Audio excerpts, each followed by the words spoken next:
अस्सलाम वालेकुम, मैं हूं मोहम्मद ज़ुबैर। आप देख रहे हैं मेरा न्यूज़ टीवी। आज जिस शख्सियत के साथ मैं बैठा हूं किसी तारुफ़ की मोहताज नहीं। उस शख्स का तारुफ़ करवाने से पहले मैं उसके काम के बारे में बता दूं। अगर आपने उस शख्स को देखा होगा तो आपने गरीबों की खिदमत करते हुए देखा होगा। अगर आपने उस शख्स को देखा होगा तो किसी को व्हील चेयर देते हुए देखा होगा। अगर आपने उस शख्स को देखा होगा तो किसी गरीब बच्चों को शूज़, बैग्स या पेंसिलें वगैरह तकसीम करते हुए देखा होगा। आज वो हमारे साथ मौजूद है, तो आज उसका सबसे पहले उसका मैं आप तारुफ़ करवा चलूँ, जिसका नाम है ज़फ़र हमीद बलोच। आज उसने ख़ुसूसी हमें टाइम दिया, जिसके हम शुक्रगुज़ार हैं। चलिए उनसे बात करते हैं। सबसे पहले ज़फ़र हमीद, शुक्र है कि आपने हमें टाइम दिया। और सबसे पहले आप अपना थोड़ा सा तारुफ़ करवाएं कि आप क्या क्या काम कर रहे हैं, और आप तो एक पुराने सोशल वर्कर हैं, कब से काम शुरू कर रहे हैं और क्या क्या कर चुके हैं और मज़ीद क्या कर रहे हैं। दोस्तों अस्सलाम वालेकुम, मेरा नाम ज़फ़र हमीद है। मैंने जो है ये काम 2009 से शुरू किया। 2009 में गडा गवर्नमेंट सोशल वेलफेयर ऑर्गेनाइजेशन का बुनियाद रखा गया 14 अगस्त से। तो उसमें हमने शुरू किया, तो मैं अपना उस्ताद तो पांदी फ़कीर को कहूँगा, क्योंकि उस टाइम पांदी फ़कीर हयात था। तो उसके साथ मिलके हमने ये काम किया और सीखा भी। फिर उसके बाद ये कंटिन्यू सिलसिला चलता रहा। हमने ज़्यादातर उस टाइम मेडिकल कैंपें ज़्यादा लगाई थी। 30 या 50 जोड़ों की शादी भी कराई थी। पांदी फ़कीर भी था, हम भी थे, मिलके किया था गडा गवर्नमेंट सोशल वेलफेयर ऑर्गेनाइजेशन के उसमें। फिर जर्नल कैंपें लगाई थी, जिसमें जर्नल भी थी, और ज़्यादातर हमने आँखों की कैंप लगाई थी। अपना मोर शरीफ में भी लगाई थी, थाना अहमद खान में, थाना बुला खान में भी लगाई थी। फिर आहिस्ता आहिस्ता यह सिलसिला चलता रहा। फिर 2002 में सैलाब आया था सिंध में, जो सैलाब मुतासिरीन आए थे। कुछ तो सैलाब मुतासिरीन कैंपों में थे, गवर्नमेंट की जो कैंपें थी उसमें मौजूद थे। कुछ वो थे जो बगैर कैंप में जो बैठे थे, वो ऐसी फैमिलीज थी जिनके पास भैंसें थी, गायें थी, वो कहाँ रखें, क्योंकि कैंप में तो वो अलाउ नहीं थी। वहाँ पे वो फैमिलीज़ बैठी थी, उन फैमिली को हम कहेंगे सफ़ेद पोश फैमिली थी। उन्होंने कहा हम वहाँ नहीं रहते, हम यहाँ ही सही है, हमारे पास भैंसें हैं, जानवर, वो कहाँ ले जाएंगे। फिर उनके लिए राशन का बंदोबस्त करना हमारी बहुत बड़ी टीम थी, जिसमें हमारे दोस्त थे, अपना ये मेडिकल बकई मेडिकल का जो पैरामेडिकल स्टाफ था, अहमद बूंदर था, उस टाइम इमरान था, उन्होंने वहाँ पे मेडिकल कैंप भी लगाई थी उनके लिए। फिर वहाँ से ये सिलसिला शुरू किया।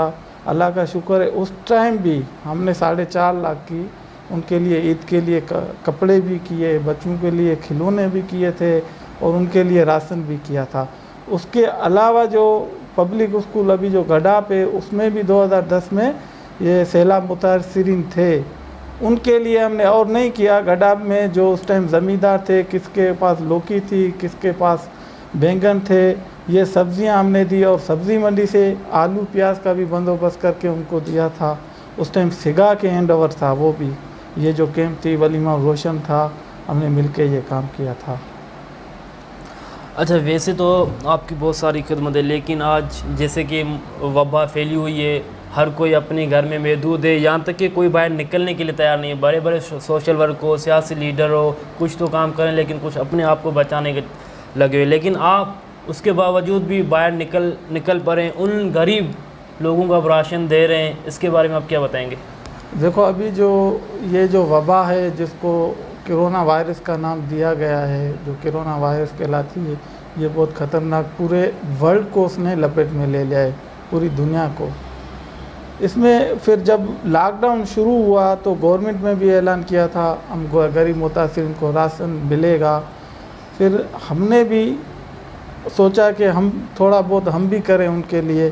फिर हमारा जो एक फेसबुक पे मलिर फ्रेंड के नाम पे हमारे दोस्त हैं, उनसे मिल के, उसमें अहमद बूंदर भी था, सुलेमान गुरफत भी था, और ये सलीम जो क्यों भी हमारे साथ था, हमने मिल के फिर ये शुरुआत हमने अपने गांव से की, क्योंकि गांव में जो हमारी मौकी मतारा टीम है, उन्होंने कहा था, हमने 50 बैग राशन तैयार किए हैं। हम गडाब के शुरुआती जो लॉकडाउन हुआ था, 3-5 दिन का हमने कहा राशन देते हैं, फिर उनको देना शुरू किया।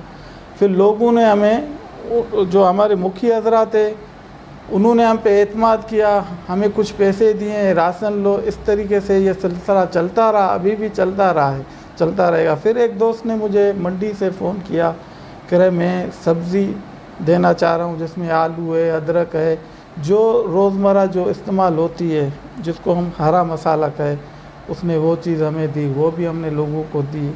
क्योंकि उसके अलावा जो लॉकडाउन है, लॉकडाउन में अभी भी लॉकडाउन बढ़ गया है, 30 अप्रैल तक गया है। लोग तो और मुतासिर होंगे, किसी ने दिया 5 दिन का दिया था, किसी ने 6 दिन का दिया था, फिर किसी और मुख्तलिफ़ NGOs आए, मुख्तलिफ़ लोग आए, उन्होंने दिया है। अभी जो 15 दिन और बढ़ गए हैं इसमें, और रमज़ान शरीफ भी आगे आ रहा है। कोशिश तो हम कर रहे हैं, मुखिया हज़रात जो देंगे तो उनके तामन से उन लोगों तक जो मुतासिर हुए हैं इस लॉकडाउन से, हम कोशिश कर रहे हैं जो सफ़ेद पोश फैमिली हैं हम उनको ढूंढें किसी के रेफरेंस में। जैसे आपने बताया कि यार मेरे यहाँ पे 5 लोग हैं या 3 ऐसे ख़ानदान हैं जो किसी से नहीं मांगते, या वो लाइन में भी खड़ा होना नहीं चाहते, उनके पास कोई चीज़ नहीं है, आपने मुझे कहा, मैंने आपको पहुँचाया, वो अमानत आपने जाके आगे पहुँचा दी। इस तरीके से ये सिलसिला चलता रहा है, चलता रहेगा। सही। अच्छा, जिस तरह आप भी तो बहुत अच्छा काम कर रहे हैं यकीनन। अच्छा, इसके बाद कितने फैमिली को राशन दे चुके हैं? मज़ीद क्या आपने प्रोग्राम बनाया है? कितने फैमिलीज़ रहती हैं उसको आप राशन देना चाहेंगे, उनके लिए कोशिश कर रहे हैं? हम तो कोशिश करें, मुझे जितना याद है जो हमारे पास लिस्टें आई हैं 450 तक तो हम गए हैं, 450 तक। तो इसके अलावा जो हमारा रमज़ान का जो प्लान हम बना रहे हैं, क्योंकि जुमेरात या बुध को शायद पहला रोज़ा हो, रमज़ान शरीफ आ रहा है, उसके भी प्लान बना रहे हैं। क्योंकि हमारे पास खुद तो नहीं है, जो मुखिया हज़रात देंगे उनके तामन से उन फैमिलीज़ को हम पहुंचाएंगे। जो पहले भी दिया है, हमें याद है अभी 5 दिन का या 6 दिन का राशन है वो ख़त्म होगा।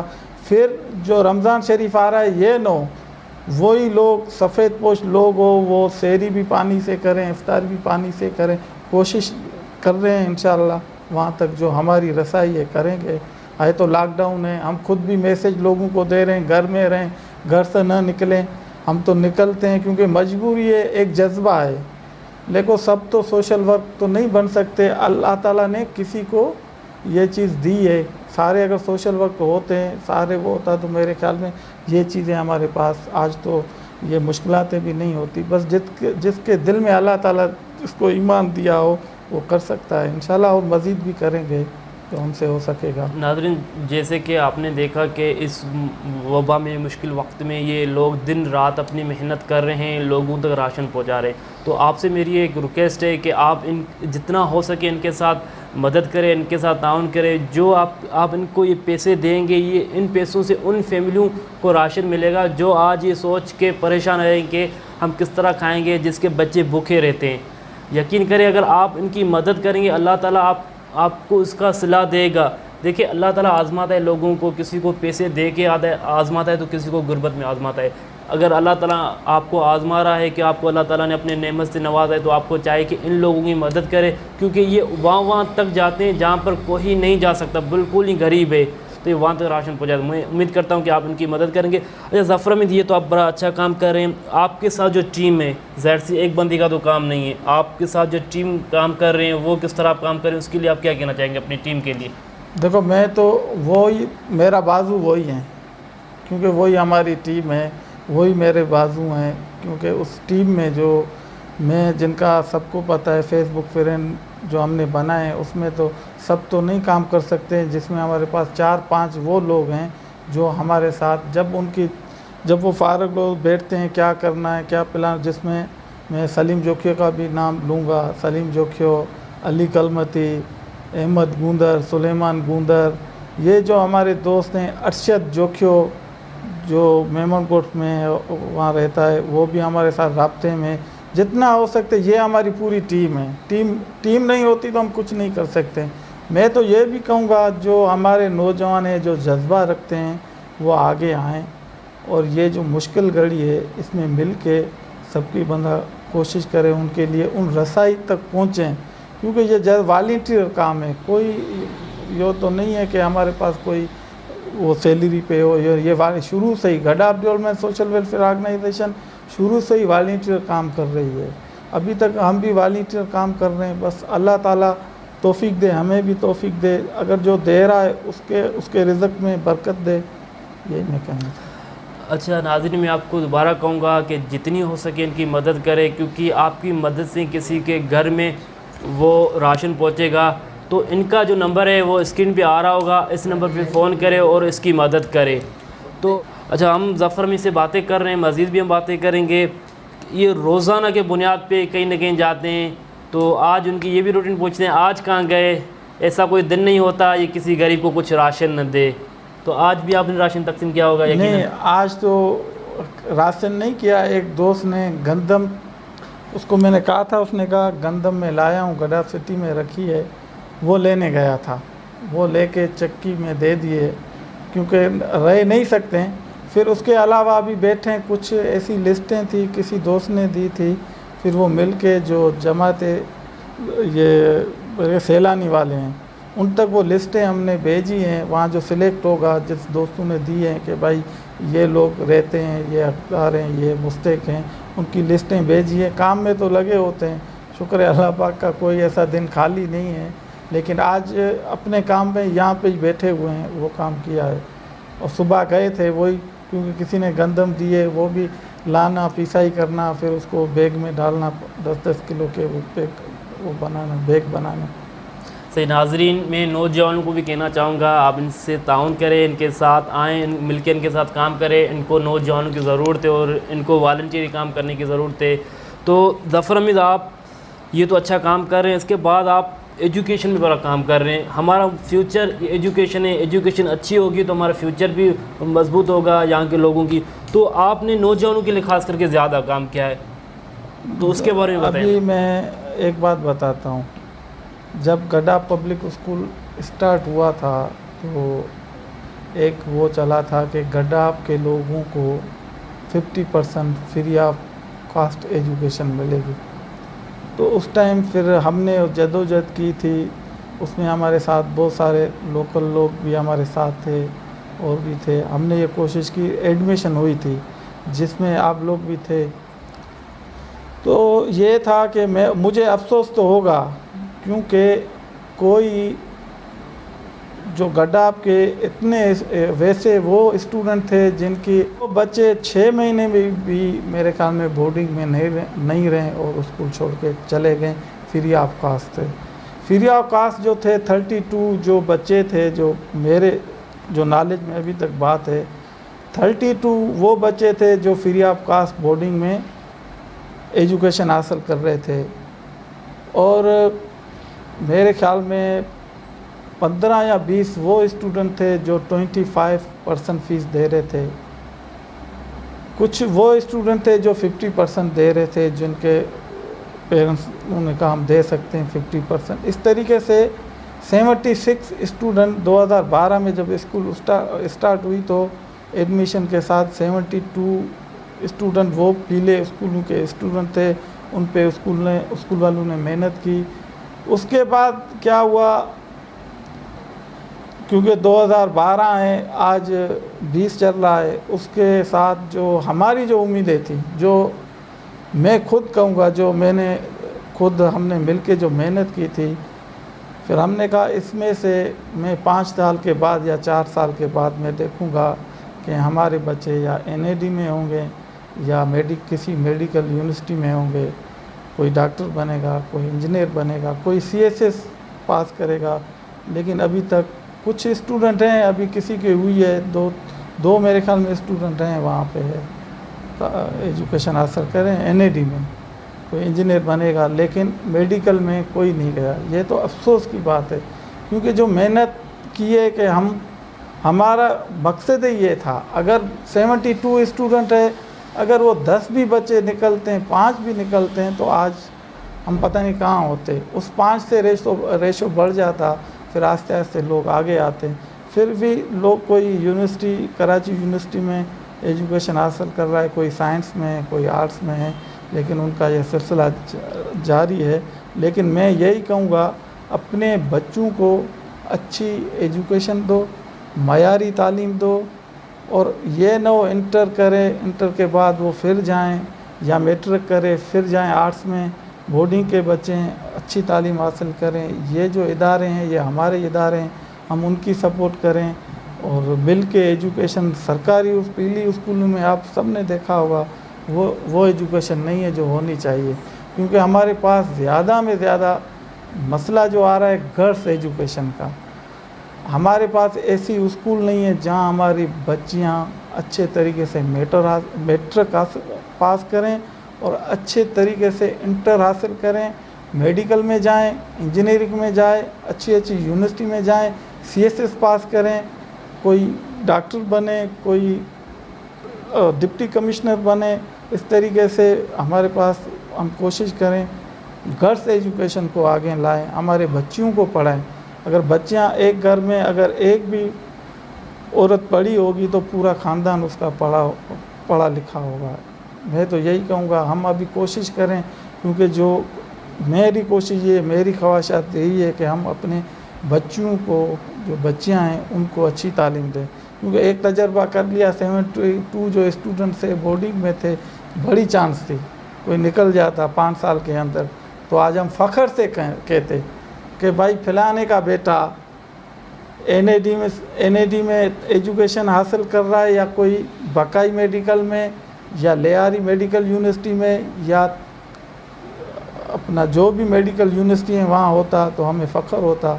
लेकिन इंशाअल्लाह फिर भी कोशिश करेंगे अपने बच्चों के लिए, अपनी बच्चों के लिए कोई अच्छा इदारा बनाएं, कोशिश करें अच्छी एजुकेशन हो। नाजरीन, ज़फ़र हमीद का एक ही ख्वाब है कि हमारे गडाब से डॉक्टर बने, हमारे गडाब से इंजीनियर बने, जिसके ऊपर ये दिन रात मेहनत कर रहे हैं, कोशिश कर रहे हैं। जिस पब्लिक स्कूल गडाब की बात कर रहे हैं उसका मैं भी एक हिस्सा हूँ, मैं भी वहीं से पढ़ के आया हूँ। वो मैं बिल्कुल फ्री स्कॉलरशिप पे मैं पढ़ के आया हूँ, जिसमें बहुत अच्छी लाखों रुपया फ़ीस है, लेकिन इन लोगों ने मेहनत की और उन बच्चों को बिल्कुल फ्री में वहाँ पे दाखिला दिलाया। लेकिन उनको अफसोस इस बात का है कि वो बच्चे आगे पढ़ नहीं सके, भाग गए। लेकिन इसके अलावा ये न सिर्फ उन बच्चों पे काम करें बल्कि ये नौजवान के लिए मुख्तलिफ प्रोग्राम कर रहे हैं। इन लोगों ने राइटिंग स्किल पे भी प्रोग्राम किया है, स्टडी ग्रुप पे भी काम किया है, मुख्तलिफ ऐसे एक्टिविटीज़ नौजवानों के लिए करते रहते हैं। उसके अभी हम जानते हैं, इनसे पूछते हैं। इनकी एक एक्टिविटीज़ मुझे याद है जिसके ऊपर राइटिंग स्किल की थी, जिसमें हमने बहुत कुछ सीखा, मैं खुद उसका हिस्सा था, बहुत कुछ हमें सीखने को मिला। तो उसके लिए भी हम सोचते हैं आपने ये कैसे सोचा कि नौजवानों के लिए इतनी अच्छी एक्टिविटीज़ भी करवाए, उसके बारे में?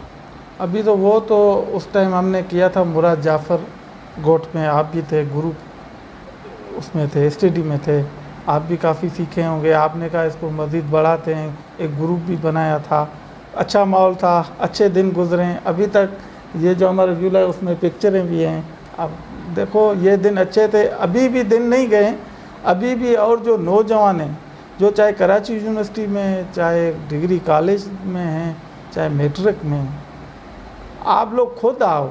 यहाँ पे लाइब्रेरी भी है, ज़िला कौंसल चेयरमैन सलमान अब्दुल्ला मुराद की मेहरबानी जिसने हमें एनओसी दी है, हम यहाँ बैठे हुए हैं। एक हाल बना हुआ है इसके अंदर जिसमें हम ऐसे प्रोग्राम कर सकते हैं। आप भी आगे आओ और भी जो नौजवान हैं आएँ, क्योंकि हम आप लोगों के लिए ये चीज़ें रखी हैं। आप कोई चीज़ लेक्चर देना चाहें, आपकी हर चीज़ें हम मल्टीमीडिया हमारे पास मौजूद है, लेकिन यहाँ के नौजवान आ नहीं रहे। आएँ, आगे आएँ, आप आगे बढ़ो और दूसरे अपनी टीम बनाओ, यहाँ पे प्रोग्राम रखो, कैरियर काउंसलिंग के रखो, ग्रुप स्टडी का रखो, लैंग्वेज का रखो। हमारी ऑफिस आपके लिए दरवाजे खुले हैं, कोई भी आए। आपको यहाँ पे अल्लाह का शुक्र है जनरेटर भी मिलेगा, मल्टीमीडिया भी है, एलसीडी भी है, जिसको आप इंटरनेट के ज़रिए लोगों को बता सकें आगे दुनिया कहाँ तक जा रही है, हम कहाँ तक पहुँचे हैं। तो कोशिश करो, नौजवान आप हो, आगे आओ, ये इन चीज़ों को आप लोग देखो। मैं तो यही कहूँगा जितने भी गडाब के नौजवान हैं, ये ऑर्गेनाइजेशन उनकी ही है, उन नौजवानों की है। आओ, सीखो, काम करो, अपना गडाब का भी नाम रोशन करो, मलीर का करो, हमारा पाकिस्तान का भी नाम रोशन करो, अपने सिंध धरती का भी नाम रोशन करो। नौजवानों के लिए बहुत बड़ा मैसेज, एक बहुत बड़ा प्लेटफार्म यहाँ पर मौजूद है, जिसमें खूबसूरत लाइब्रेरी बनी हुई है, खूबसूरत हॉल बना हुआ है। इन लोगों का यही कहना है कि आप इस हॉल को आओ, इसमें जितना मज़ीद सीख सकते हो तो वह सीखो। तो जिनको पता नहीं है उसको इस वीडियो के ज़रिए मैं बताता चलूँ कि कोंकण लाइब्रेरी बनी हुई है बड़ी खूबसूरत, जो सुबह उसका टाइमिंग हम इनसे पूछते हैं किस टाइम खुली रहती है। तो आप आएँ, उनमें जितना हो सके अपने आप को सीखें। उसमें बहुत सारी अच्छी अच्छी किताबें रखी हुई हैं और ग्रुप स्टडी भी आप वहाँ पे कर सकते हैं। जो यूनिवर्सिटी के लड़के हैं या कॉलेजेस के लड़के हैं वो भी इस लाइब्रेरी में आके सीख सकते हैं। अगर कोई मुख्तलिफ प्रोग्राम करना चाहते हैं तो वो भी करना यहाँ पर आके करें। एक ज़बरदस्त चीज़ बनी हुई है, तो मैं कहूँगा आप यहाँ पे ज़रूर आए। अच्छा, एक बात मैं आपसे पूछूंगा, पहले तो आप लाइब्रेरी का हमें टाइम बता दें आगे। लाइब्रेरी, एक तो लाइब्रेरी का टाइमिंग जो है 9 बजे से शाम 5 बजे तक है। लाइब्रेरी खुली होती है। यहाँ पे 3 बंदे हायर भी हैं, एक स्वीपर है जो सफाई भी करता है, डस्टबिन भी साफ़ करता है, एक जो है टाइप कासत भी है जो आप लोगों को पानी भी पिलाएगा, एक वो है जो हम जिसको किला रखे हैं लाइब्रेरी इंचार्ज भी है, आपको बुक्स निकाल के भी देगा, आप एंट्री करो, ये बुक्स हमने पढ़ी हैं, रजिस्टर भी रखे हुए हैं। हमारी टाइमिंग ये है, लेकिन अभी लॉकडाउन है। वैसे भी मैं शुक्र अल्लाह का अदा करता हूँ, यहाँ पे स्टूडेंट आ रहे हैं जिनको पढ़ना है। जिनको नहीं पढ़ना है तो वो तो बहाना ढूंढेंगे, भाई नहीं है। जिनको पढ़ना है यहाँ स्टूडेंट आ रहे हैं, तैयारी कर रहे हैं। 1-2 ऐसे स्टूडेंट है जो यहाँ पे कमीशन की भी तैयारी कर रहे हैं, और एक 3-4 स्टूडेंट वो हैं जो सही ये मौलवी अब्दुर्रहमान गोट के हैं, वो भी आ रहे हैं, स्टडी कर रहे हैं। ख़ास में ये अपना जो हाजी अल्लादत का बेटा है, उसका नाम आपका भी क्लास फेल हो रहा है, नाम मैं वाजिद की तो रोज़ की रूटीन है। मैं सलूट पेश करता हूँ उस स्टूडेंट को, उसकी रोज़ की रूटीन है। यहाँ आता है, सुबह शाम को चला जाता है और नमाज़ पढ़ के फिर आता है। उसकी रूटीन तो मैंने देखी हुई है, 2 साल से उसको मैं कंटिन्यू देख रहा हूँ। आप उससे पूछ सकते हो लाइब्रेरी कैसी है, आपको कैसा माहौल मिला है। उसको माहौल मिला है तभी तो यहाँ आ रहा है, स्टडी कर रहा है, पढ़ रहा है। यहाँ माहौल है, जिसको पढ़ना है माहौल है, जो नहीं, जिनको नहीं पढ़ना है बहाना चाहिए, ये चीज़ नहीं है, वो नहीं है। ये चीज़ें तो हमारी तो आदत है, हमारी तो ये आदत है न पढ़ने की, बहाना ढूंढने की। मौजूद है, लाइब्रेरी है, हाल है, कोई प्रोग्राम करना चाहे, कोई सेशन रखना चाहे। मैंने ज़िला कौंसिल को ये भी लिखा है कि हमें फर्नीचर दिया जाए, 100 कुर्सी हमें दी जाए, क्योंकि ये हाल जब होगा, यहाँ पे हमारी गोल मेज़ें भी है। आप कोई छोटा ऐसा इवेंट भी कर सकते हो जिसके आपके लिए आसानी हो, काम ग्रुप स्टडी करने के लिए हर चीज़ मौजूद है। कुर्सियाँ हैं, कोई इवेंट करो, कोई प्रोग्राम रखो, किसी को लेक्चर के स्टूडेंट के लिए नौजवानों के रखना है तो वो हाल मौजूद है। आप उसको हायर करो, कोई लेक्चर दे। भाई आज सर अबू बकर को बुलाते हैं मेमनगोट से या ओल्ड थाना से, कल वो एक लेक्चर देगा। इस तरीके से आप आओ, अपना शेड्यूल बनाओ। यहाँ पे मेरे ख्याल में हफ्ते में 2 दिन होने चाहिए, ये चीज़ें, ये एक्टिविटी होनी चाहिए। तो मेरे ख्याल में स्टूडेंट निकलेंगे, शौक़ रखेंगे। बस यही मैं कहना चाहूँगा। नाजरीन, बहुत बड़ा मैसेज। हम ऐसे नौजवान को सल्यूट करते हैं, ज़फ़र हमीद को, जो दिन रात इस तरह की मेहनत नौजवानों के लिए। सो यकीनन गडाब का, पूरे मलीर का ये फ़ख्र है जिस तरह काम कर रहे हैं, वो भी एजुकेशन पे। यकीनन एजुकेशन हमारे लिए ज़रूरी है, एजुकेशन नहीं होगी तो हम आगे नहीं बढ़ पाएंगे। ज़फ़र हमीद, आपने हमें टाइम दिया, यकीनन बड़ा खुश हुआ। आपके इस वीडियो से बहुत सारे नौजवानों को न्यू मैसेज मिला होगा और उन लोगों को लाइब्रेरी का भी पता चल गया होगा। आखिर में आप उन लोगों आपसे बड़ी मोहब्बत करते हैं, नौजवान आपसे प्यार करते हैं, क्योंकि आप दिन रात नौजवानों का काम करते हैं, उनकी मेहनत करते हैं। तो आप उन नौजवानों को क्या कहना चाहेंगे? अभी मैं नौजवानों को यही कहना चाहूँगा, खेल तो अपनी जगह पे सही है, भले शाम को क्रिकेट भी खेलो, फुटबॉल भी खेलो, गेम करो, लेकिन एजुकेशन आपके लिए मस्ट है। क्योंकि अभी तक हमारे जो जहन जो बने हुए हैं वो कॉपी कल्चर पे है। कॉपी कल्चर के इस तरीके से है कि पहले यही था, हायर सेकेंडरी में सेंटर एडमिशन लेंगे तो हमारा सेंटर डिग्री कॉलेज में होगा, डिग्री कॉलेज में लेंगे तो हमारा सेंटर हायर सेकेंडरी में होगा, पेपर भी ज़फ़र देगा या सुलेमान देगा। इस तरीके से सिलसिला जारी था, वो तो ख़त्म हुआ। अभी उनको यही मैसेज है, भाई पढ़ो, घर में पढ़ो। ये जो कॉलेज है उसमें जितने भी क्लासें हो रही हैं आप लेक्चर अटेंड करो, आगे निकलो। कराची शहर हमसे इतना दूर नहीं है जितना हम कहते हैं। हमारा अभी बहाना बन गया है, क्योंकि बस नहीं है, गाड़ियाँ नहीं हैं, क्योंकि इसी मुश्किलात से तो हम भी गुज़रे थे। यही मुश्किलातें थी। 97 की बात है, 96 जब मैंने खुद मैट्रिक किया था, एडमिशन हमने ली थी मलिर कैंट कॉलेज में। तो मुश्किलात तो थी आने जाने की, क्योंकि यहाँ पे डिग्री कॉलेज सिर्फ मुराद मेमन में थी। फिर वहाँ पे उस टाइम वो सियासी पार्टियों का इशू था, जो भी था, हम वहाँ नहीं गए। मलिर कैंट में एडमिशन हुई थी, आना जाना बहुत मुश्किल था। आज तो डिग्री कॉलेज भी है हमारे पास, पब्लिक स्कूल गडाब भी है, और नज़दीक और भी कॉलेज हैं। अगर पढ़ना चाहें तो ये कन्वेंस का बहाना नहीं है। जो पढ़ना चाह रहे उसके लिए कन्वेंस नहीं है, ये दिल चाहिए पढ़ने के लिए, शौक़ होना चाहिए। लेकिन मैं नौजवानों को ये को शौक़ पैदा करो, आओ पढ़ो। कोई इंटर में है तो बीए करें तो मैं यही कहूँगा, गड्डाब में हमारे पास ऐसा कोई वकील भी नहीं है लोकल। एक जब्बार है गबोल, वो बेचारा टीचर साहब ही वकील बना है, वो एक ही है हम जो देख रहे हैं, एक जब्बार गबोल है। और तो मैं गडाब यूनियन काउंसिल गडाब की बात करूंगा, यूनियन काउंसिल कोंकर की बात करूंगा, यूनियन काउंसिल शाह मुरीद की बात करूंगा। हमारे पास कोई ऐसा वकील भी नहीं है भाई। हमारे पास ये बेनज़ीर लॉ कॉलेज मौजूद है मुराद मेमन में, वहाँ जाएं, हमारे और भाई पढ़ रहे हैं। लेकिन मलिर का रेशो जो है 5% है लॉ में। आप जाके देख लें, सर्वे करें। रियाज लुंड साहब बैठा हुआ है, उसका प्रिंसिपल है, आप उससे पूछो, वो आपको सारी तफसील बताएगा। क्योंकि अगर हमें पढ़ना है लॉ में तो लॉ भी पढ़ सकते हैं, क्योंकि हमारे पास अपना सेशन कोर्ट भी नज़दीक है। वहाँ जाके हम अपने गरीबों की, मिस्कीनों की, लाचारों की मदद कर सकते हैं। ये भी एक प्लेटफार्म है। लेकिन अभी तक कोई नहीं गया। किसी को शौक़ है तो लॉ में जाए, क्योंकि जिसने बीए किया हुआ है लॉ वकील बने। वकील नहीं है तो और तो हमें कानून का तो पता हो, हमें तो पता ही नहीं है कौन सा सेशन, कौन सा वो लगना है, कौन सा कलम लगना है, हमें किसी को नहीं पता। कोई तो एक वकील निकलेगा, इससे 2 और निकलेंगे। लेकिन ओल्ड थाने में हैं, मुराद जाफ़र कोट में हैं, और हमारी एक खुश नसीबी है कि नूर मोहम्मद बलोच एक है, कोटड़िए से उसका ताल्लुक़ है, वहाँ पे लिंक रोड पे, वो एक सेशन जज है। उसने अभी हालिया 3 साल हुआ है वो जज बना है। लेकिन और तो हमें कोई नज़र नहीं आता है। हम कह रहे, एक है जिसने LLB की है, हमारा चेयरमैन है यूसी गगर का, अपना अब्दुल रज़ाक सालार साहब, वो भी हमें थोड़ा बहुत उससे हम सीखते हैं, नज़र आता है।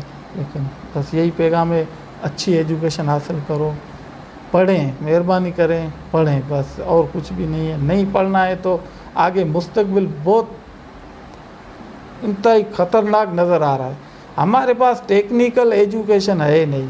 इतना बड़ा बेरिया बना, बेरिया में बाहर से आए जिनके पास टेक्निकल डिग्रियां थी, सुपरवाइज़र पे पोस्टें पे बैठे हुए हैं। हमारे पास सिर्फ हम एक तो सिक्योरिटी गार्ड, माली पे सिर्फ फंसे हुए हैं। हमारे पास कोई डिग्री नहीं है, टेक्निकल एजुकेशन हमारे पास नहीं है। अगर टेक्निकल एजुकेशन के लिए हम जाएं, शहर में भी कर सकते हैं। जो पढ़ना चाह रहा है वो पढ़ सकता है। लेकिन हम कह रहे हैं हमें घर बैठ के हर चीज़ मिले, अभी वो दौर चला गया।